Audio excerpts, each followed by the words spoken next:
수행을 계속 꾸준하게 하다가 보면 그런 과정에서 이제 여러 가지 지혜가 일어나는 체험도 하고 마음의 질이 조금씩 달라지면서 어느 순간에 마음이 어떤 질문을 스스로 한 때가 있는가 하면, 그러니까 내가 지금까지 알아왔던 것들, 안다고 생각했던 것들이 과연 얼마만큼 바른가? 어떤 것이 바르고 어떤 것이 바르지 않는가? 그런 것들에 대해서 마음이 다시 생각을 하게 되죠. 좀 더 숙고를 하게 되죠. 그죠? 예전에는 그냥 믿었었어요. 그죠? 원래 그런 것처럼. 근데 점점 그런 것들에 대해서 의심을 하기 시작하는 거죠. 정말 그런가라고. 내가 믿는 것이 맞는가라고. 그런 의심들은 필요하죠. 무엇이 선법이고 무엇이 불선법인가에 대한 것들도 우리가 사실 바르게 알지 못하는 것들이 많았었어요. 가장 대표적인 것이 뭐죠? 세상을 살아갈 때 뭔가 이렇게 더 성공하고 자기 자신에게 더 좋은 결과물을 주는 것, 그런 것들을 얻기 위해서 열심히 노력하는 것은 다 좋은 거라고 생각을 했잖아요. 그렇죠? 나의 이익을 위해서 노력하는 것은 좋은 노력, 그것과 관련된 것들은 좋은 거라고 생각하지, 그것의 베이스가 번뇌이고, 사실은 그 번뇌 때문에 우리가 굉장히 많이 괴로워한다라고 하는 것을 예전엔 잘 몰랐거든요. 그런 부분들에 대해서 이제 점점점 새롭게 이해하게 되는 것이죠. 스스로 뭔가 오랜 세월 동안 이게 옳다라고 생각해 왔던 거, 믿어왔던 것들이 그게 옳지 않은 것이라는 걸 깨닫게 되는 순간, 그게 좀 놀랍기도 하지만, 그렇지만 굉장히 또 마음이 뭔가 이렇게 행복한 순간이기도 해요. 바르게 알았기 때문에. 통찰지가 일어나는 순간의 느낌은 굉장히 분명합니다. 예를 들어서 이런 거죠. 우리가 생각을 볼 때, 지켜볼 때, 생각하는 마음이 대상이라는 것을 알죠. 그렇게 생각을 하고 수행을 하죠. 근데 실제로 생각하는 마음이 대상이라고 하는 것을 분명하게 이해하는 순간이 있어요. 그리고 과거에 대한 생각을 할 때 그 내용 자체는 과거이지만 생각하는 마음이 현재라는 그 사실을 분명하게 이해하는 순간에 그 느낌이 아주 다르다라는 거죠. 평상시하고는. 생각하는 마음이 현재이고 또 알아차리는 것 또한 현재라는 사실을 분명하게 아는 순간, 분명하게 이해하는 순간, 그때의 느낌은 평상시하고 분명히 다르거든요. 통찰지가 일어나는 순간 뭔가 분명하게 이해하는 그런 지혜 힘이 굉장히 좋은 그런 힘이 좋은 지혜가 일어날 때, 그런 통찰지가 일어날 때 스스로 굉장히 분명해지게 되는 것입니다. 그런 것들을 통해서 이제 우리의 마음의 질이 확연하게 달라지게 되는, 바뀌게 되는 거죠. 마음의 질이 바뀌게 되었을 때 우리의 삶도 달라지게 되는 것입니다. 삶의 방향성 같은 것도.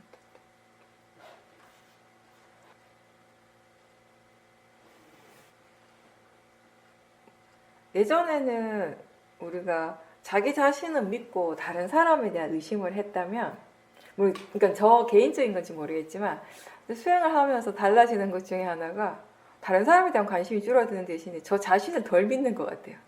더 많은 의심을 하게 되는 것 같아요. 예전에는 다른 사람을 의심했잖아요. 나를 의심 잘 안 하고. 근데 지금은 나를 의심을 하잖아요. 나한테서 일어나는 것들이 정말 그런가? 믿어도 되는가? 이게 적절한가? 그런 마음들이 이제 자연스럽게 일어나는 거죠.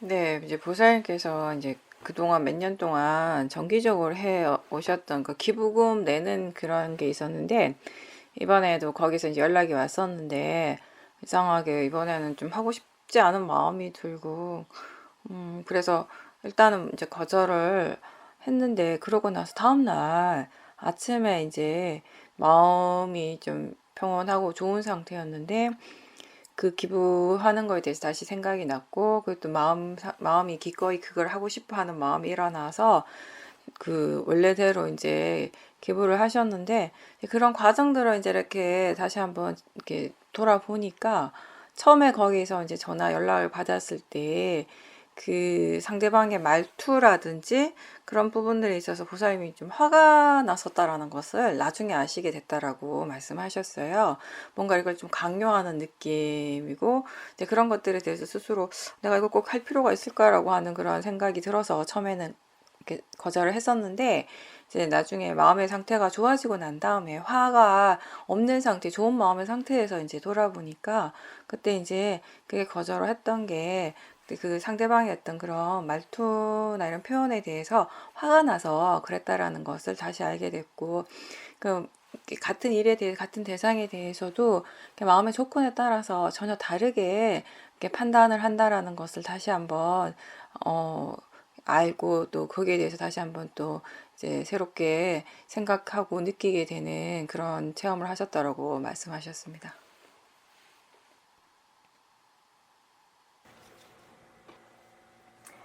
보시를 하는 거는 우리가 좋은 행위인 거죠. 이런 보시를 통해 가지고 메타와 같은 좋은 마음들을 개발할 수 있는 것이고, 그죠? 근데 보살님이 이제 처음 같은 경우는 이제 뭔가 이렇게 화가 났다라는 거잖아요. 좀 도사의 마음이 일어난 거잖아요. 그죠? 도사의 마음이 있다가 보니까 항상 하던 것이지만 그걸 기꺼이 예전처럼 그냥 좋은 마음으로 하려는 거, 하고 싶어 하는 그런 마음들이 없고, 그냥 이게 화의 마음으로서 그 일을 그냥 하고 싶지 않았다라는 거. 근데 이제 그 다음에 그 화가 없는 상태에서 마음의 상태가 다시 좋아졌을 때 그렇게 하는 것이 그냥 자연스럽게 본인이 그 마음이 그냥 그렇게 하도록 하고, 또 그 마음이 가는 대로 그렇게 행동을 했다라는 거죠. 네. 우리가 뭔가 어떤 행동을 결정하게 하는 거, 어떤 일을 하게 하는 거, 어떤 말을 하게 하고 행동을 결정하는 것이 마음이라는 것이잖아요. 그렇죠? 이제 그런 것들을 분명하게 뭐 이해할 수 있는 어떤 경험이기도 한 거예요. 보살님 스스로도 사실 그동안 오랫동안 수행하시면서 결국 나에게서 일어나는 뭐 행동이라든지 말을 하게 하는 것들은 결국 그 근본적인 힘은 마음에서부터 일어나는 것이라는 걸 그동안 수행을 하면서 많이 이해를 하셨지만, 이제 어느 순간에 또 이제 도사가 일어났다라는 건, 번뇌가 일어났다라는 건 그 순간에 지혜의 힘이 굉장히 약한 상태거든요. 그죠? 나라고 하는 관념이 강해지게 되는 것이고, 이제 그러다가 보니까 이제 도사가 일어나게 되면 그때 일어나는 생각들도 결국 도사의 생각을 하게 돼요. 탐심이 일어나면 탐심의 생각을 하게 되고, 그죠? 모든 마음들이 지 혼자 안 일어나요. 마음들은 항상 지 친구들 항상 데리고 다녀요. 근데 번뇌의 마음이 데리고 오는 친구들은 다 사실은 나중에 우리가 좋은 마음으로 봤을 때는 다 좋지 않은 결과들을 일으키게 하는 그런 친구들이라면, 좋은 마음들이 데리고 오는 그런 친구들은 그 다 좋은 결과를 일어나게 도움을 주는 그런 조건이 되는 친구들이 되는 것이거든요. 그죠? 보살님이 그때 첫날 그 도사의 마음이 일어났고, 그 도사로서 생각을 할 때 그게 도사의 마음이고 도사의 생각이라는 것을 아셨지만 거기에 끌려갔는지 전혀 몰랐는지 거기에 대해서는 제가 분명하게 모르겠지만, 그죠? 어쨌든 그런 체험을 통해 가지고 또 그동안 보살님 스스로 수행을 꾸준하게 잘 하고 계시고, 또 지금 지혜의 힘이 많이 좋아졌지만, 또 그럼에도 불구하고 번뇌라고 하는 거는 그 아주 짧은 그 아주 작은 빈틈을 통해서도 언제든지 들어오고 일어날 수 있는 것이고, 그런 번뇌가 일어났을 때 또 그 결과가 전혀 다르다라는 거. 번뇌가 없을 때와 번뇌가 있을 때 번뇌로서 하는 그런 행동, 그런 결과들은 또 전혀 다르게 일어난다라고 하는 거. 그런 원인과 결과에 대해서 또 한번 스스로 이제 자기 자신의 체험을 통해서 또 배우는 기회가 되는 거죠. 그런 부분들. 우리가 굉장히 다양한 것들을 경험을 해요. 그죠? 수행을 하면서. 근데 그 다양한 것들이 수행을 할 때와 하지 않을 때 어떤 차이가 있냐면, 수행을 안 해도 그런 체험들은 계속 일어나죠. 많은 체험들을 하게 되고, 또 수행을 해도 또 그런 체험들을 계속 하게 되는데, 수행을 하지 않을 때는 그건 그냥 지나가는 일일 뿐이죠. 그냥 지나가는, 그러니까 그런 부분들에 우리가 하나하나 그렇게 별로 의미를 두지 않고 그렇게 중요하게 생각하지 않잖아요. 그죠? 번뇌를 일으킬 때도 굉장히 큰 번뇌를 일으킬 때 큰 화를 내거나 어떤 큰 탐심이 일어나가지고 자기 자신이 거기 엄청 당하고 엄청 많이 힘들어하고 나면은 그런 부분들을 굉장히 좀 다시 되짚어보고 중요하게 생각을 하겠지만, 일상에서 일어나는 사소한 것들에 대해서는 크게 중요하게 의미를 안 두거든요. 그냥 지나가 버리는 거예요. 아무런 의미 없이. 근데 수행을 했을 때 달라지는 부분들은 뭐냐면, 지금 보살님 말씀하신 것처럼 그런 것들 하나에 대해서 마음이 다시 이제 생각을 하게 된다라는 것이에요. 다시 생각을 했을 때 그 원인과 결과에 대해서 다시 마음이 되짚어 보고, 원인과 결과에 대해서 좀 더 이해할 수 있는 기회를 가지게 된다라는 거 굉장히 중요한 것이거든요. 그런 차이가 있죠. 수행을 할 때. 그러니까 제가 자주 하는 말이 그런 거예요. 우리에게 일어나는 것 중에 사실은 사소한 건 따로 없어요. 마음이 그거를 사소하다고 생각을 하고 그렇게 여기니까 그런 것이지, 사실 우리가 법의 관점에서 본다면은 그게 대상이고, 그리고 마음이고, 자연적 이치라는 관점에서 보면 다 같습니다.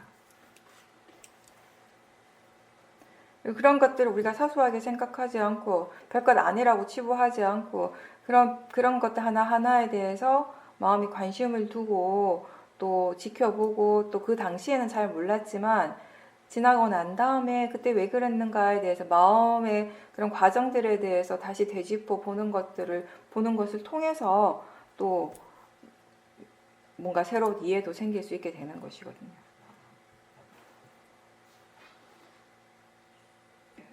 그동안 많은 경험을 통해 가지고 그때 당시에는 마음이 그냥 지나가 버렸지만, 그 다음에라도 그때 그 느낌이 왜 그랬을까라고, 왜 내가 평상시하고 조금 다르게 행동했을까에 대해서 스스로 이렇게 뭔가 의문을 가지는 거잖아요. 스스로 생각을 해보는 거잖아요. 그죠? 그런 것들이 자연스럽게 일어나는 것이고요. 내가 의도적으로 그렇게 하려고 한 게 아니라.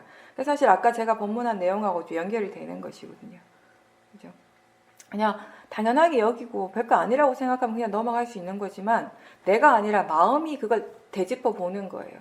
어떤 한 지점에 대해서 왜 그랬지? 라고 생각하는, 그때 그 느낌은 왜 그런 느낌이 일어났을까? 라고 생각을 해보는 거죠. 그렇게 생각하는 것 자체가, 그런 질문을 하고 그런 생각을 하는 것 자체가 마음이 지금 법에 관심을 가지는 거거든요. 우리가 그러니까 마음의 힘이 더 좋았다면 그때 그 당시에 그런 생각을 하고, 그때 그 당시에 그 마음을 지켜보려고 하는 그런 노력을 더 했을 거예요. 근데 그렇지 않았다 하더라도 좀 지나고 난 다음이라도 그걸 다시 되돌아볼 수 있다라고 하는 건 좋은 거죠. 그게 자기 자신에게 관심을 계속 두고 있기 때문에 가능한 것입니다. 그리고 관심을 두지 않으면 잊어버려요. 그죠? 관심이 있을 때와 없을 때 차이점 중에 하나 그거 아닌가요? 관심 없는 것에 대해서 우리가 금방 잊어버리잖아요. 그죠? 일어날 땐 하는데 그게 지나고 나면, 사라지고 나면 잊어버려요. 금방.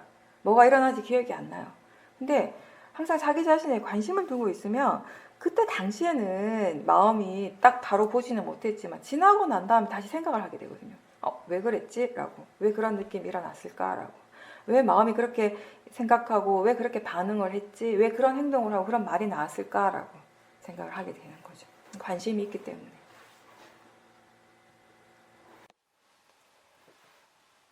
요즘은 대부분 시간을 혼자 계시면서 수행을 할 수 있는, 좀 집중적으로 수행할 수 있는 시간이 굉장히 많기 때문에, 특히 이제 밥을 먹을 때 수행을 좀 열심히 이번에 하셨다고 말씀하셨습니다. 밥 드실 때 연세가 드시고 하니까 소화력도 떨어지고 또 자꾸 뭐 이렇게 흘리고 그랬는데, 이번에는 이제 수행을 해야지라고 좀 마음을 좀 먹으면서 그 음식을 하나를 넣으면은 그걸 완전히 다 씹어서 삼킬 때까지 다 이렇게 알아차림하면서 드시고, 또 하나를 다 먹고 나면 또 다른 음식, 다른 반찬을 먹고, 이런 식으로 또 계속 수영을 하면서 이렇게 하니까 예전보다 그 밥을 먹는데 걸리는 시간은 굉장히 많이 걸렸는데, 그렇지만 그 평소에 내가 탐심으로 이것저것 막 더 먹고 싶어 하는 그런 마음으로 먹다가 보니까 내가 소화시킬 수 있는 것보다 더 많이 먹었고, 또 자꾸 급한 마음으로 먹고자 하는 욕심으로 이렇게 먹으니까 그 행동이 막 급해지고 빨라져서 음식도 자꾸 흘리게 되었다라는 것을 아시게 됐다라고 말씀하셨어요. 그러니까 그걸 이제 알게 되는 순간에 굉장히 기뻤다라고 하셨습니다. 왜냐하면 그게 뭔가 마음이 새롭게 이해를 한 거잖아요. 네네. 지혜가 일어나는 수행자는 그 지혜가 일어나는 순간 그 나름의 어떤 희열이 있어요. 삐띠가 일어나요. 그렇죠. 그게 뭐 어떤 탐심에 의한 그런 기쁨이 아니라 법을 정말 법을 바로 이해하는 순간에 그런 법을 체험하는 그런 행복감, 기쁨, 그걸 우리가 삐띠라고 표현을 하니까 이제 그런 행복감인 거죠. 근데 잘 하셨어요. 우리가 사실 그 일상에서 수영을 하기 힘들지만 어떻게 보면 또 수영을 하기 가장 좋은 시간이 밥 먹는 시간이에요. 그렇죠? 항상 우리가 그런 얘기를 많이 했는데 다른 어떤 순간보다 사실 탐심이 많이 일어나니까 보살님 말씀하신 대로 자주 이렇게 뭔가 이렇게 흘리는 게 알고 보니까 막 급한 마음, 조급한 마음, 서두르는 마음 때문에 내가 음식을 자꾸 흘렸구나 라고 이제 아시게 되는데 결국 그건 뭐냐면 탐심이라는 거잖아요.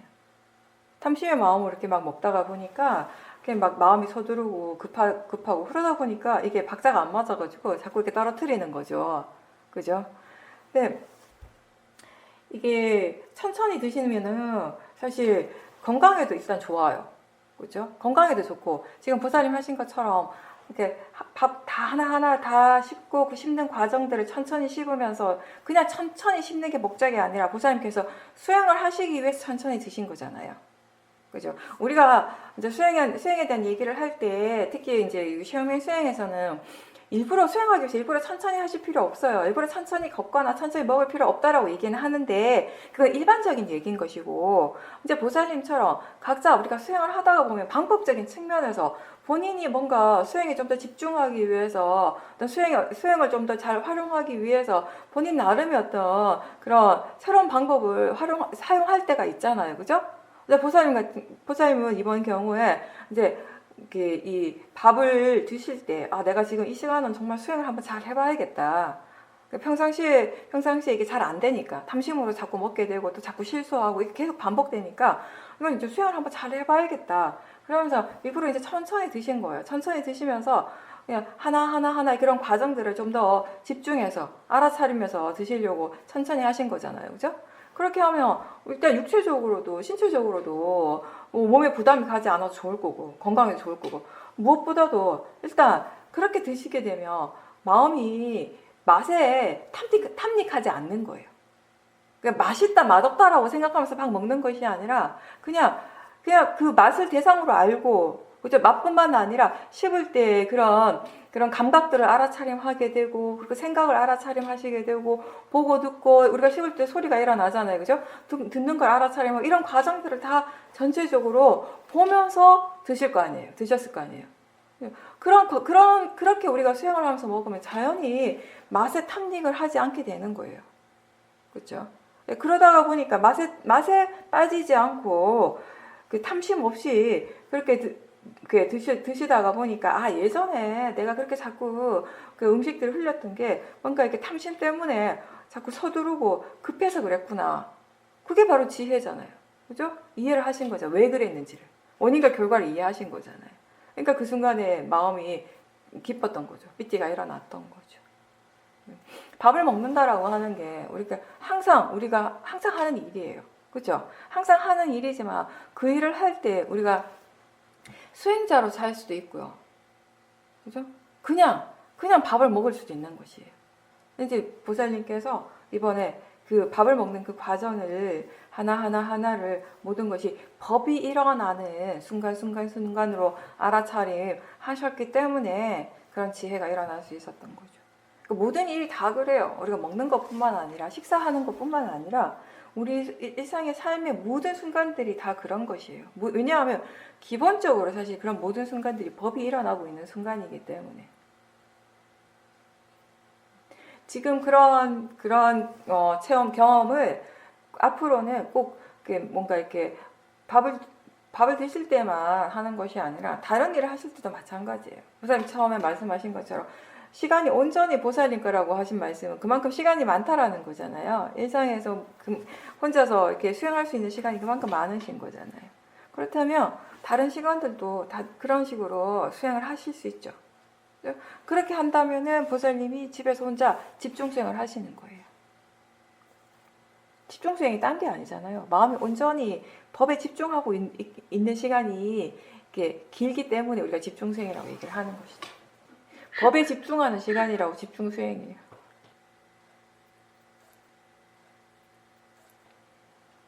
나이가 들면서 사람들이 점점 스스로 뭔가 이렇게 실망하게 되고, 그러니까 좌절감을 느끼는 게 그런 부분이 굉장히 큰 것 같아요. 뭐냐면 예전에 너무 당연하게 했던 것들이에요. 그냥 너무 자연스럽게 했던 것들, 생각할 필요도 없이 했던 것들이 힘들게 느껴지기 시작하는 거예요. 잘 안 되기 시작하는 거예요. 그죠? 저는 보살님보다 훨씬 젊지만 그걸 처음 느낀 게 언제냐면 노안이 왔을 때였거든요. 그러니까 저는 보는 건 그냥 일어나는 건 줄 알았어요. 당연히 그냥 그렇게 보는 게 이렇게 일어나는 건 줄 알았는데, 보기 위해서 많은 일들이, 이게 육체적으로 이렇게 많은 일들을 해야 된다라는 걸 그때 처음 한 것 같아요. 뭔가 이제 대상에 초점을 맞추는 그 하나의 것들이 내가 모르는 사이에 계속 일어나고 있다라는 것을 노안이 오면서 알게 됐거든요. 근데 다행인 건 뭐냐면 우리가 수행을 하고 있기 때문에 그런 과정들을 좌절감이나 어떤 실망감으로 받아들이지는 않는다라는 거예요. 그런 현상 자체를, 육체적으로 일어나는 현상들을 몸에 힘이 빠지고 점점 육체적으로 이제 물리적으로 힘이 빠지는 것들은 자연스러운 현상으로 받아들이게 되고요. 그리고 이제 몸과 마음을 대상으로 이렇게 보면서 그런 사실 예전에는 그런 행동들, 뭐 먹는 것뿐만 아니라 다른 일상에서 다른 행동들도 사실은 탐심이 베이스가 되는 경우가 많죠. 그죠? 탐심이 베이스가 된다는 건 무슨 말인가 하면 굉장히 힘을 많이 준다라는 것이에요. 그죠? 우리가 똑같은 일을 하지만 탐심과 진심으로 그 일을 하게 되면 아무래도 힘을 많이 주게 되거든요. 근데 우리가 젊고 아직 힘이 많을 때는 본인이 그만큼 힘을 주는 게 그렇게 무리가 아니에요. 별로 그게 그렇게 힘들지 않게 되니까, 너무 자연스럽게 되니까 모르고 그냥 지나가는 경우도 있어요. 근데 이제 연세가 점점 들어가면서 그런 것들 하나도 이렇게 힘이 들게 되는 거예요. 힘 주는 것 자체가 힘이 들게 되는 것이에요. 네. 이제, 그죠? 근데 그랬을 때 보통 사람들은 그런 부분들에 대해서 스스로 이제 이렇게 뭔가 이렇게 이게 늙어가는 거구나. 내가 내 인생이 이렇게 저물어 가는 거구나 라고 실망하고 그런 좌절감을 느낀다면, 보살님은 그런 것들을 통해 가지고 이게 탐심이 있어서 그렇구나, 내가 쓸데없이 힘을 많이 주고 있어, 탐심 때문에 서두르고 급한 마음에 힘을 많이 주고 있었기 때문에 그랬구나, 이렇게 힘을 많이 줄 필요가 없는데, 그런 새로운 사실들을 새로운 지혜가 일어나게 되는 것인 거죠. 그러니까 좀 전에 말씀드린 것처럼 그거를 그냥 단순히 먹는 일에만 국한하시지 말고 일상의 다른 행위에도 다 한번 적용시키려고 노력을 한번 해보십시오. 근데 뭐랄까, 늙는다라는 것 자체가 그렇게 큰 의미를 주지는 않는데, 좀 차이점이 있다면 조심을 하게 되는 것 같아요. 맞아요. 예전에 그냥 조심성 없이 그냥 팍팍팍 했던 일들을 조심하게 돼요. 왜냐하면 조심하지 않으면 갑자기 허리가 아플 수 있고 다리가 아플 수 있기 때문에 조심을 하게 되는 거 있는데, 그게 수행자에게는 좋은 점이 있더라고요. 그죠? 왜냐하면 미처 모르고 그냥 지나갈 것들을 다시 한번 보게 하거든요. 내가 이런 행동을 할 때 이런 마음으로 했구나를 한번 다시 보게 돼요. 그냥 건강하고 아무 문제가 없었던, 그냥 지금도 아마 그 일을 그냥 아무 생각 없이 할 수 있을 텐데, 수행자는 주로 우리가 마음을 지켜보잖아요. 마음에서 일어나는 것들 하나하나 보려고 노력을 하는데 나이가 점점점 들어가고 뭔가 육체적으로 뭔가 변화가 생기면서 자연스럽게 일어나는 게 뭐냐면 마음이 이렇게 수행을 한다라는 관점도 있지만 뭔가 이게 육체적으로 예전하고 다르기 때문에 몸에서 일어난 현상들을 더 관심을 가지고 지켜보는 점도 있다라는 것이에요. 주의를 기울인다라는 것이에요. 그죠? 그게 우리의 수행하고 연결이 되는 것이니까. 그러니까 단순히 그걸 우리가 육체적으로의 현상으로만 보지 않고 그 몸에서 일어나는 것들을 보면서 마음을 함께 보게 되니까 좋은 점들이 있는 거죠. 나이가 들어간다라고 하는 것이 그냥 보통 사람들이 생각하는 것처럼 받아들이는 것처럼 그냥 그게 실망스럽고 안 좋은 일이 아니라 자연스러운 일이고 또 어떻게 보면은 내가 좀 더 노력을 한다면, 내가 좀 더 꾸준하게 계속 열심히 수행을 한다면 시간이 가면 갈수록 내 마음의 힘은 점점 더 좋아질 수 있는 것이기 때문에 그런 점에서는 더 좋다라고 생각해요. 마음은 늙지 않으니까. 육체는 늙지만 마음은 늙는 것이 아니니까. 그죠? 그 마음은 계속 새롭게 일어나잖아요. 새로운 마음이 계속 일어나잖아요. 그죠? 아까 일어났던 마음이, 예전에 일어났던 마음이 계속 가는 것이 아니라, 밀고 가는 것이 아니라, 매 순간순간 새로운 마음이 일어나는 것이에요. 네, 부사님께서는 직장에서 새로운 업무를 제안을 받고, 그게 이제 여러 가지 부담스러운 부분이 있었지만, 수행을 하면서 하면 되겠지 하는 생각으로 일단 이제 수락을 했는데, 이게 이 일이 여러 사람들과 계속 관계가 이렇게 필요한 일이고 또 말을 많이 해야 되다 보니까 그 과정에서 그 번뇌가 많이 일어나고 그리고 번뇌가 일어나는 건 알겠는데 알지만 계속 그 번뇌에 빠지는 경우가 많고 또 견해가 바르지 않으니까 알아차리고 있어도 또 번뇌가 점점 더 커지고 이런 게 계속 반복이 돼서 내가 이렇게 수행을 전혀 하기 힘들 정도까지, 수행을 못할 정도까지 되면서 이 일을 할 필요가 있을까? 그건 좀 아닌 것 같다라고 하는 생각이 들어가지고 그 일을 이제 그만뒀는데, 그러면서 이제 그런 과정들을 거치면서 지혜가 아직 많이 부족하다라는 것을 다시 한번 느꼈다라고 하셨어요. 그러니까 대상은 좋은 것도 아니고 나쁜 것도 아니라는 그런 대상의 성질에 대해서 나름 어느 정도 이해하고 있지만 그럼에도 불구하고 이제 또 새로운 그것 좀 복잡해지는 그런 인간관계에서 일어나는 여러 가지 번뇌들을 보면서 아직까지 지혜가 많이 부족하다라는 것을 느끼고 그래서 이제 수행을 더 열심히 해야겠다라고 하는 그런 마음들이 일어났다라고 하셨습니다. 내 삶 자체가 생활의 패턴 자체가 뭔가 크게 변화가 없을 때 그죠? 만나는 사람도 일정하고, 뭐 내가 하는 일도 항상 정해져 있고, 그리고 그런 것들에 굉장히 이미 오랫동안 익숙해져 있을 때, 그런 환경에서, 그런 조건에서 수행을 하는 것이 스스로 느끼기에, 수행이 자연스럽게 잘 되는구나. 그 마음의 질이 괜찮다라고 이렇게 느끼다가, 어느 날 갑자기 어떤 외부적인 그런 환경들이, 어떤 변화가 확 생겼을 때, 보사님 지금 말씀하신 것처럼 갑자기 새로운 사람들을 많이 만나야 되고 또 그 사람들과 함께 뭔가 새로운 일을 해야 되고 이렇게 환경이 변했을 때 어떻게 보면 그 자신의 그 지혜, 그 마음의 질 이런 것들을 새롭게 점검할 수 있는 계기가 되는 것 같아요. 근데 이제 어떤 일을 막 새로 이렇게 시작을 할 때 보통 사람들은 뭔가 새로운 것을 하는 것에 대해 다 그런 건 아니지만 일반적으로 뭔가 내가 익숙한 것이 아닌 뭔가 새로운 것을 해야 될 때 거기에 대한 두려움이나 뭔가 이렇게 불안감 같은 것이 일어나거든요. 그죠? 그렇기 때문에 그런 두려움이나 불안감 때문에 그걸 하고 싶어 하지 않는 경우가 많아요. 뭔가 이렇게 거부하고 싶어 하고 싫어하는 마음이 일어나는 경우가 많은데 근데 이번에 같은 경우 보살님은 그래도 마음가짐 자체는 좋았어요. 그냥 물론 조금 뭐 처음에 힘들 수도 있겠지만 수행하면 되지. 내가 지금 수행하고 있으니까.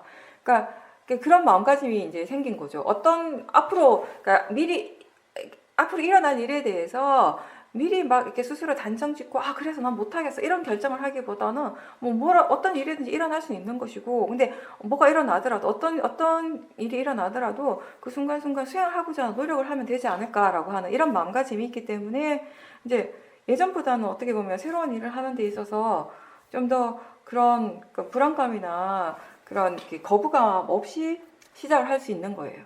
근데 그런 거는 결국 뭐냐면 자기 자신에 대한 믿음이 있기 때문에 가능한 것이거든요.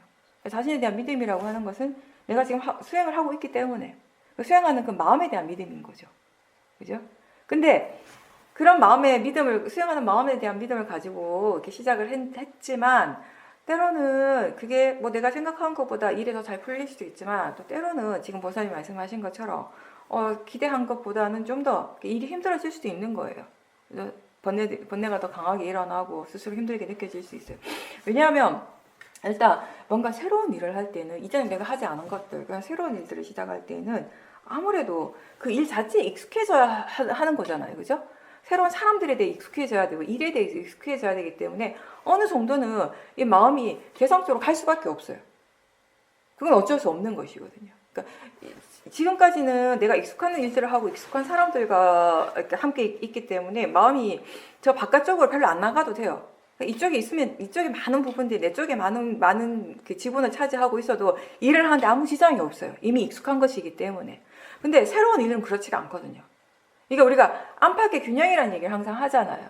그죠? 안팎의 균형, 그러니까 우리가 그 집중 수행을 하러 이 단말숲에 오면 마음의 질이 좋아지는 원인 중에 하나가, 이유 중에 하나가 그런 것이에요. 마음의 관심을 온전히 내 쪽으로 돌릴 수 있기 때문에. 저 바깥에 관심을 안 둬도 상관없으니까, 괜찮으니까. 그런 조건이기 때문에. 그러니까 이 수행센터라고 하는 것은 그런 조건을 갖춘 것이에요. 온전히, 오롯이 내 자신에게만 관심을 기울이세요. 그렇게 해도 됩니다라고 그렇게 만들어 놓은 곳이란 말이죠. 근데 바깥의 세상은 그렇지 않거든요. 우리가 살아가는 세상은. 그죠?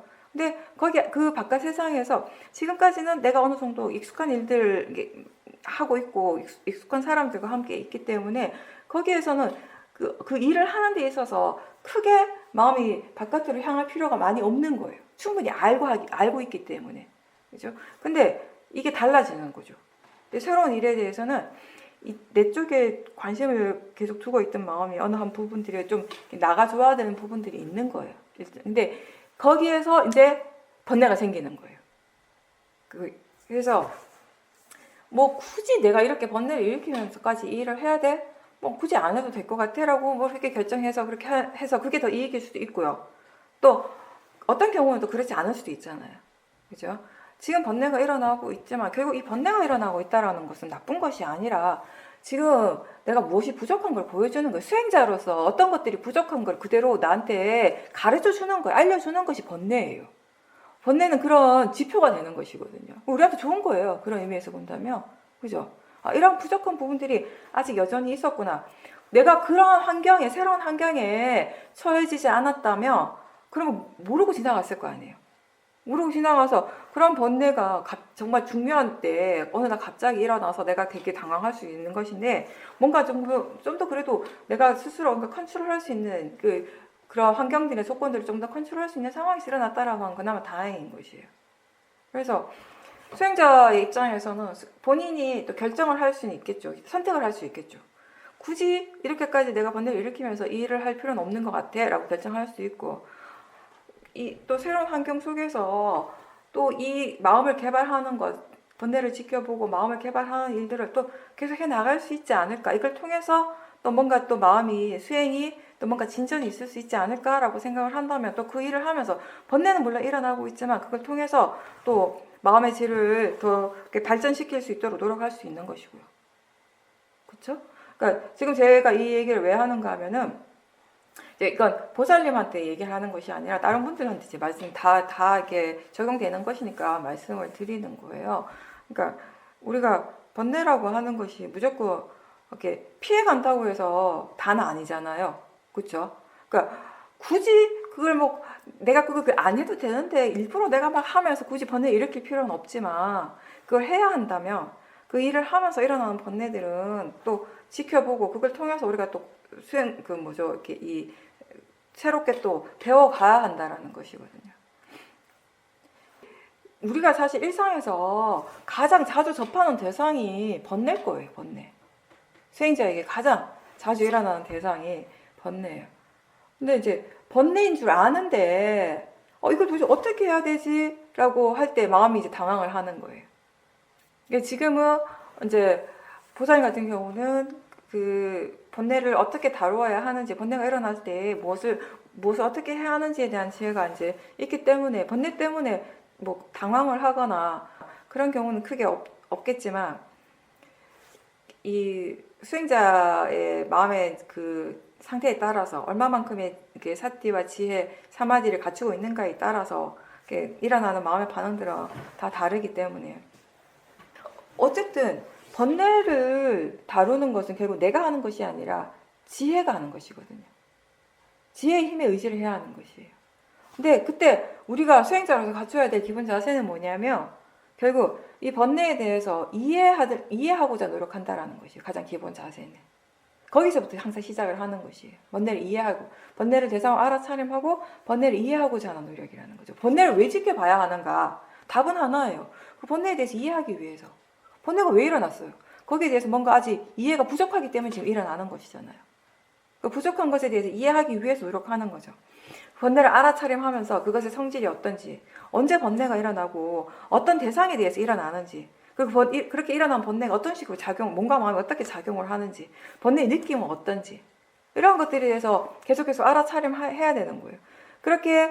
그런 것들이 다 알아차림이 대상이 되고 또 조사를 통해서 조금씩 배워가게 되는 것이에요. 이해하는 만큼 또 번뇌로부터 우리가 또 자유로워지게 되는 것이고, 그렇게 조사를 하면서 지혜를 키우게 되고, 그렇게 키워진 지혜가 번뇌를 약하게 하고 번뇌를 없애게 하는 힘이 되는 것이에요. 그래서 우리가 지혜에 의지한다라고 얘기를 하는 것입니다.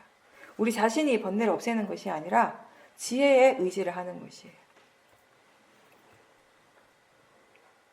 생활을 하다 보면 우리가 예상하지 못한 일들이 일어나게 되죠.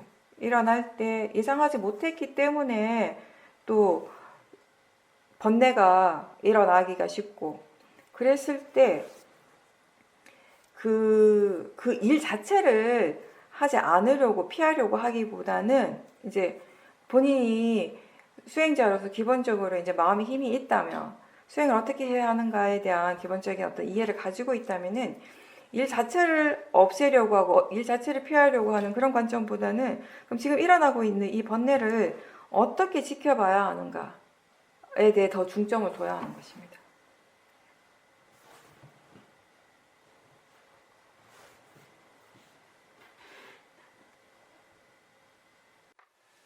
얼마 전에 이제 좌선 하던 중에 알아진다라는 점이 갑자기 아주 신기하게 느껴졌다라고 하셨어요. 그러면서 마음이 어떻게 아는 걸까? 라는 이런 질문들이 저절로 생겨나면서 수행 자체가 굉장히 활발하게 진행이 되었다라고 하셨습니다. 이제 계속 수행을 하면서 이 마음의 조건 자체가 계속 변하니까, 예전에는 들어도 잘 몰랐던 그런 법문의 내용들이 어느 순간이 되면, 어느 시점이 되면 자연스럽게 이해가 되어지고 있다라고 하셨어요. 얼마 전에 이제 굉장히 오랜만에 30년 만에 친구를 이렇게 만나게 됐는데, 그때 이제 친구 만나러 나가기 전에 수행을 할 수 있을까라고 이렇게 생각을 해보셨다라고요. 그래서 대화 내용에 막 빠져가지고, 그러니까 너무 오랜만에 만난 친구니까 대화의 내용에 빠져서 수행을 잘 할 수 있을까라는 그런 의문이 들었는데, 그때 마음이 그냥 한번 지켜만 보자라는 이런 생각이 일어났고, 그래서 이제 친구를 만났는데 의외로 그날 수행이 잘 됐다라고 하셨어요. 그래서 나중에 그것에 대해서 다시 한번 이제 돌이켜 보면서 어떻게 해서 그날 이렇게 수행을 잘 할 수 있었을까라고 생각해 보니까, 나가기 전에 미리 그냥 한번 그냥 가볍게 일단 그냥 지켜만 보자라고 그렇게 마음에 어떤 방향성을 제시해 준 거, 그리고 그 만났던 장소가 동대 입구 쪽인데, 거기가 우리가 지난 몇 년간 수행 법회를 계속 해왔던 곳이다 보니까 그냥 단순히 그 근처의 장소에 가는 건데, 그럼에도 불구하고 마음이 그 수행에 대한 생각들, 그 계속 일어나고 예전에 했던 법회 이런 거 관련된 생각도 일어났겠죠. 그래서 수행이 마음에서 떠나지 않았기 때문에 그날 그 생각보다 예상했던 것보다 마음의 수행을 더 잘할 수 있지 않았을까라고 그렇게 생각하신다라고 말씀하셨습니다. 그렇죠. 지금 같은 경우는 사실 마음이 기본적으로 그 지혜가 항상 함께 있기 때문에 그런 식으로 이제 보살님께서 미리 마음의 방향성을 이렇게 좀 제시를 해줬을 때 사실은 그때 그 친구분을 만났을 때 일어났던 마음이 단순히 삿띠만 있는 것이 아니라 지혜가 함께 있는 것이에요. 그죠? 지금은 사실 대부분 보살님이 수행하는 대부분의 시간이 단순히 그냥 삿띠만 있는 것이 아니라 사마대와 지혜가 항상 기본적으로 함께 일어나고 있는 상황이거든요. 그런 상황이기 때문에 이렇게 친구 만나시기 전에 너무 오랜만에 만났으니까 이제 예전 같으면 분명히 마음이 들뜰 거란 말이죠. 그죠? 들뜰 거. 근데 이제 미리 가서도 이제 수행을 좀 한번 이렇게 수행을 해야겠고 또 그런 부분들에 있어서 너무 마음이 좀 이렇게 강박적으로 하기보다는 그냥 한번 지켜보자. 가볍게 한번 이렇게 툭 던지고 간 거예요. 어떻게 보면 스스로 어떻게 마음에게 좀 맡겨놓은 거죠. 그죠? 이렇게 툭 던지면서. 그렇게 했을 때 사실 그런 경우에 삿띠만 있고 사마디나 지혜가 없으면 대부분의 경우는 처음에는 좀 수행이 되는 듯 하다가 어느 순간에 어느 한 지점에 내용에 푹 빠지면서 수행이 전혀 없게 되거든요. 한참 이제 대화가 끝나고 난다, 내가 수행을 못했구나라고 이제 생각을 하게 된단 말이에요. 근데 이번에는 그게 그렇게 오랜만에 만나서 여러 가지 지나온 세월에 대해서 여러 이야기를 나눴음에도 불구하고 수행을 계속 할 수 있었던 거는 사실 지혜가 있었기 때문에 사마디와 지혜가 함께 있었기 때문에 가능했던 거예요. 네, 좀 마음이라고 하는 게 되게 재밌다라고 생각이 드는 게 보살님 말씀하신 게 그 친구분을 만났을 때 수행이 어떻게 해서 수행을 이렇게 계속 잘 됐을까라고 생각해 봤을 때 그 이유 중에 하나가 거기 만났던 장소가 동대 입구 근처였다라는 거잖아요. 저희가 예전에 서울에서 법회를 할 때 동대 입구역 근처에서 법회를 했어요. 그때 서울에서 법회 참석하신 분들은 동대 입구역이라고 하면 그때 그 수행 모임이 생각나고 제가 생각날 거예요. 그게 상해작용이잖아요. 관념이잖아요. 그죠? 저도 마찬가지인 거예요. 저도 뭐 동대 입구 뭐 어떻게 하다가 우연히 동대 입구라는 걸 이제 생각을 하게 되거나 뭔가 이렇게 보게 되면 첫 번째 떠오르는 생각이 뭐냐면 수행 모임, 법회 이런 것들이 생각이 나게 되거든요. 그게 이제 상해작용이에요. 그러니까 우리가 왜 바른 생각이 수행에서는 뭐냐면 바른 대상에 대해서 생각하는 것을 다 바른 생각이라고 하는 것이거든요. 그러니까 이게 어떻게 보면 굉장히 관념적인 거예요. 동대 입구역에서 우리가 예전에 그 수행 모임을 했었지라고 하는 거 너무나 관념적인 것이지만 그게 이 바로 수행이라고 하는 것을 생각하게 하고 수행이 그건 뭐죠? 법인 것이잖아요. 그죠? 그러니까 마음의 법에 대한 생각을 하고 그러면서 마음의 질이 더 좋아지는데 도움이 되는 것이에요. 그러니까 이렇게 본다면은 그냥 관념이라고 하는 것이 잘못된 것이고 나쁜 것이 아니잖아요. 그죠? 근데 우리가 너무 계속 이 윗바사나 수행을 얘기를 할 때 윗바사나 수행은 실제를 대상으로 하는 것이기 때문에 실제를 계속 강조하다가 보니까 관념에 대한 부분이 의도치 않게 사람들한테 약간 부정적으로 받아들여질 때가 있어요. 좀 별로 이게 관념은 이렇게 하면 안 되는 건가? 관념은 안 좋은 건가? 약간 이런 느낌을 올 수 있는 거예요. 이게 항상 말이라고 하는 거 상대적인 것이잖아요. 그죠? 뭔가 이게 좋다라고 했을 때 그 말은 저건 안 좋다, 나쁘다라고 하는 의미를 이미 내포하고 있는 것처럼. 그렇죠?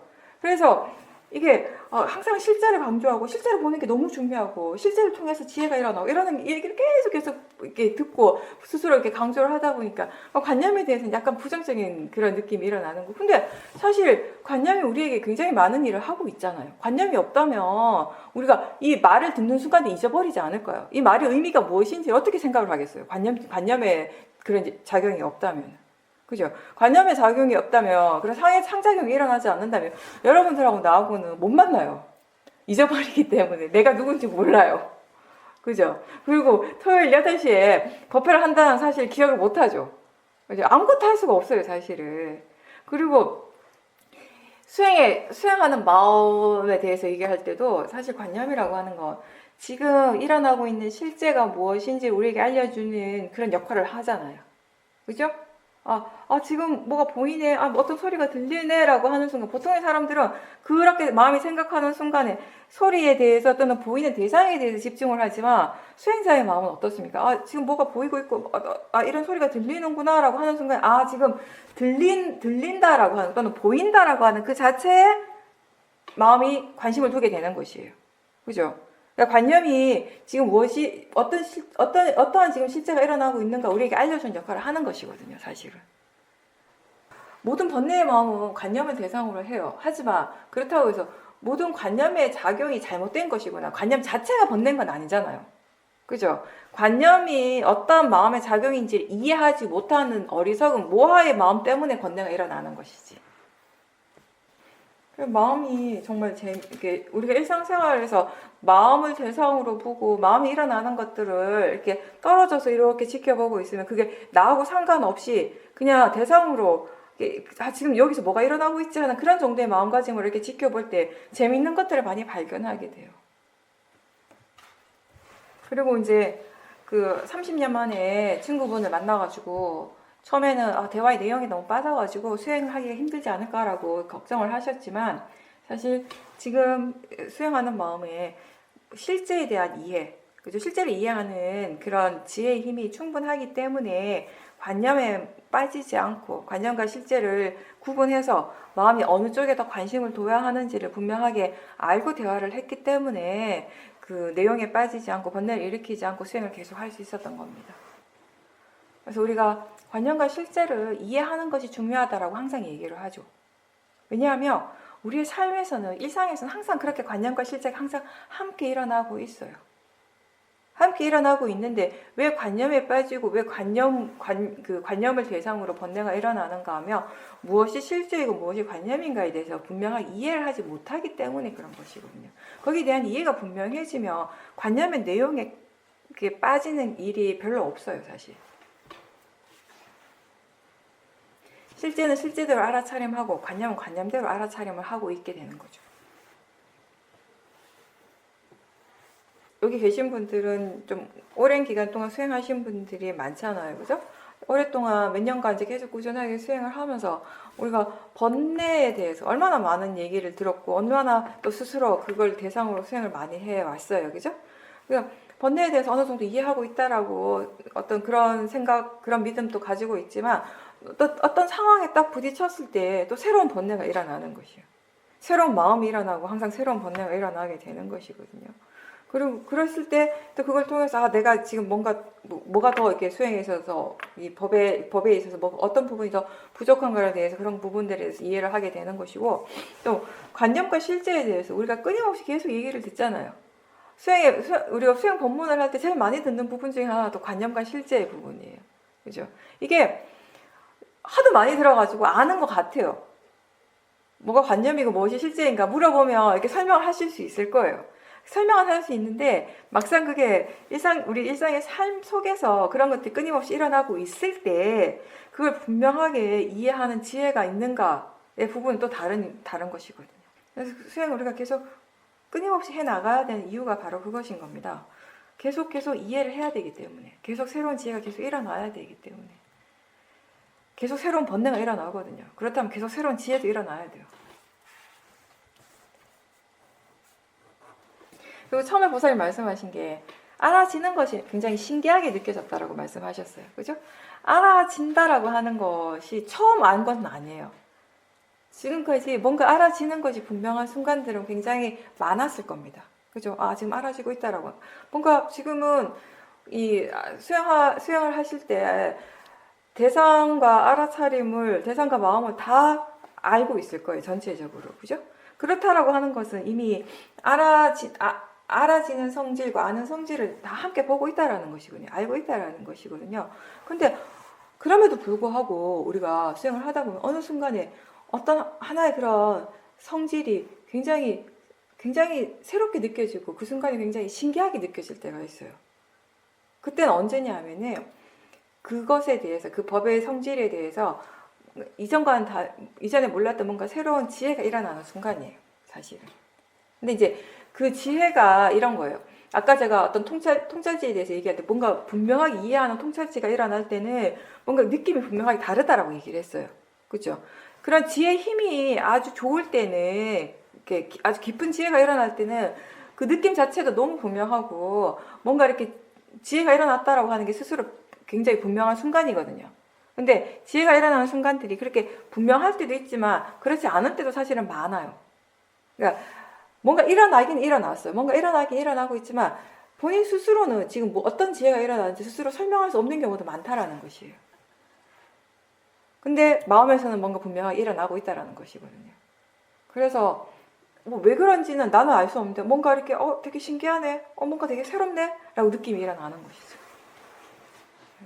알아지는 성질, 대상이라고 하는 건 알아지는 것이다 라고 하는 것에 대한 이해가 많이 생겼죠. 그래서 지금은 뭘 알든지 간에 예전처럼 이게 대상이다 라고 마음이 따로 생각하지 않을 거예요.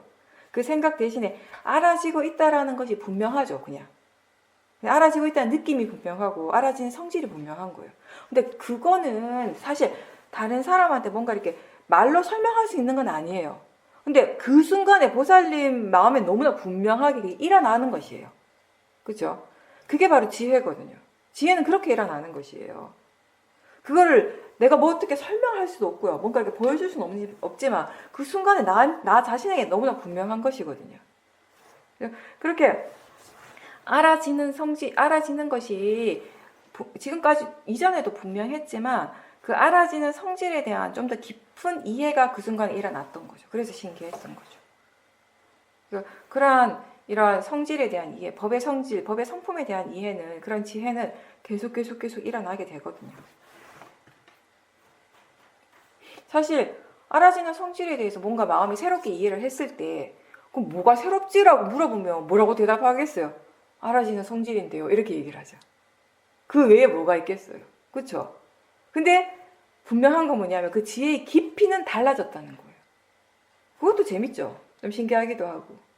그래서 아는 성질도 마찬가지예요. 아는 성질에 대해서 이해했어요. 예전에도 이해했어요. 한 달 전에도 이해했고 1년 전에도 이해를 했어요. 했는데 뭔가 아는 순간에 그 아는 성질이 좀 더 분명하고 뭔가 좀 더 뚜렷해지면서 뭔가 새롭고 신기한 느낌이 생긴 거예요.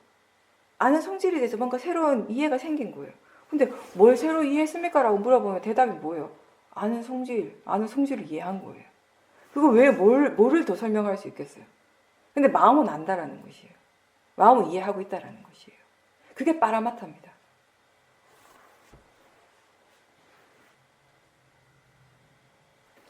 그런 지혜가 일어나는 순간에 때로는 우리가 지금 이해한 것이 무엇이다라고 하는 걸 스스로 뭔가 이렇게 언어적으로 표현을 할 수 없을 때도 있지만 느낌은 느낀다라는 것이죠. 근데 그 이해가 좀 더 분명할 때는 이렇게 이제 삐띠가 일어날 때도 있는 것이고. 근데 어떤 것이 일어나더라도 삐띠가 일어나는 순간에도 그 삐띠를 대상으로 지켜볼 수 있어야 합니다. 그렇지 않으면 또 바로 들뜸이 생기거든요. 예전에 그런 경험 많이 하셨잖아요. 지혜가 일어났는데 그 다음 순간에 바로 번뇌가 일어나는 거. 지혜가 일어난 것에 대해서 너무 좋아해가지고 너무 기뻐하다가 보니까 너무 기뻐하고 좋아하는 그 마음의 번뇌라는 걸 놓쳤던 거죠. 왜냐하면 그때는 아무래도 지금보다는 뭔가 수행이 잘 될 때 뭔가 수행을 잘하는구나. 내가 잘하고 있다라는 생각이 바로 확 들게 되거든요. 나라는 생각이 확 들어오는 순간 그건 번뇌가 일어나고 있는 것이거든요. 근데 지금은 이제 뭐 달라졌죠. 어떻게 달라졌는가 하면 수행이 잘 될 때든 수행이 잘 안 될 때든 그걸 나하고 연결시키는 것이, 나와 동일시하는 것이 아니라 그 자체를 그냥 마음의 상태, 그냥 마음의 질이 그렇다라고 알아차림하고, 그러면 어떻게 해서 이런 마음의 상태가 될 수 있었는가, 어떻게 해서 마음의 상태가 이렇게 좋아질 수 있었는가에 대해서 마음이 이제 궁금해하는 것이에요. 조사를 하게 되는 것이에요. 어떤 조건에서 그런가. 마음의 질이 떨어졌을 때도 마찬가지인 거죠. 그런 과정들이 이제 좀 더 자연스럽게 일어나게 되니까 점점 어떤 마음의 상태든지 그게 아무리 좋은 것이든 아무리 좋지 않은 것이든 그걸 예전처럼 나하고 동일시하는 마음이 훨씬 줄어들게 된 거예요. 그냥 단지 그거를 자연적 이치로서 받아들이게 된 것이 원인과 결과에 대한 이해가 그만큼 생겼기 때문에. 예전에는 그 지혜가 일어나는 순간에 그거를 자연적 이치로서 받아들이지 못한 것이죠. 지혜가 일어나는 것도 번뇌가 일어나는 것도 조건 지어져서 일어나는 마음이라는 것을 그때는 이해를 많이 못한 것이에요. 근데 지금 그런 이해가 많이 생긴 것이고요. 그러니까 지혜가 일어나는 것도 번뇌가 일어나는 것도 나하고 상관없이 그것이 일어날 조건에 따라서 지금 일어나고 있는 것이라는 거. 자연적 이치에 대한 이해가 생겼기 때문에 어떠한 상황에서도 어떤 마음이 일어나더라도 거기에 크게 동요하지 않는 것이에요. 근데 그런 지혜가 부족하며 좋으면 좋아서 동요하고 안 좋으면 안 좋기 때문에 마음이 동요를 하게 되는 것이고요.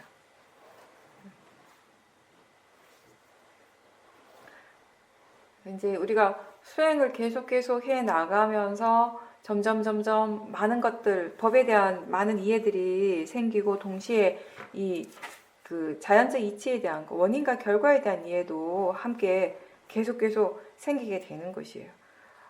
수행을 계속 꾸준히 해 나가면서 마음의 질이 많이 달라지게 되고 스스로 마음의 질이 많이 달라졌다라는 것을 알게 되는 건 뭐냐면 그만큼 번뇌 힘이 약해지는 것도 하나의 그 기준이 되는 거예요. 그죠? 똑같은 상황인데 똑같은 대상에 대해서도 똑같은 상황에 대해서 일어나는 마음의 반응이 전혀 다르다라는 것이 우리 스스로 분명하게 알아지게 되잖아요. 그죠? 예전에 저 대상은 항상 번뇌로만 알아지던 대상이었는데 항상 번뇌의 대상이었는데 지금 그냥 사띠하네? 사띠의 대상이네? 그냥 담담한 마음으로 그냥 거기에 대해서 좋아하거나 싫어하는 마음 없이 그냥 알아차림하는 거예요. 그러면 이제 그런 것들이 이제 일어날 때, 그런 체험들을 할 때, 그냥 단순히, 그렇구나 해서 멈추지 않고, 어떻게 해서 그럴까? 어떤 조건 때문에, 어떤 원인이 있기 때문에 그런가에 대해서 또 생각을 하게 되잖아요. 조사를 하게 되잖아요. 그죠? 결국은 뭐냐면은, 그 결론이 뭐냐면, 견해가 달라졌기 때문이라는 거예요. 바른 견해, 바른 마음가짐이 그만큼, 그 힘이 그만큼 좋아졌기 때문에 이런 결과가 일어나는구나를 알게 되는 것이거든요. 점점 그런 체험들을 하면 할수록 마음이 왜 견해가 중요한지, 왜 바른 견해로 해서 수행을 해야 하는지에 대한 이해도 생기게 되는 것이고요.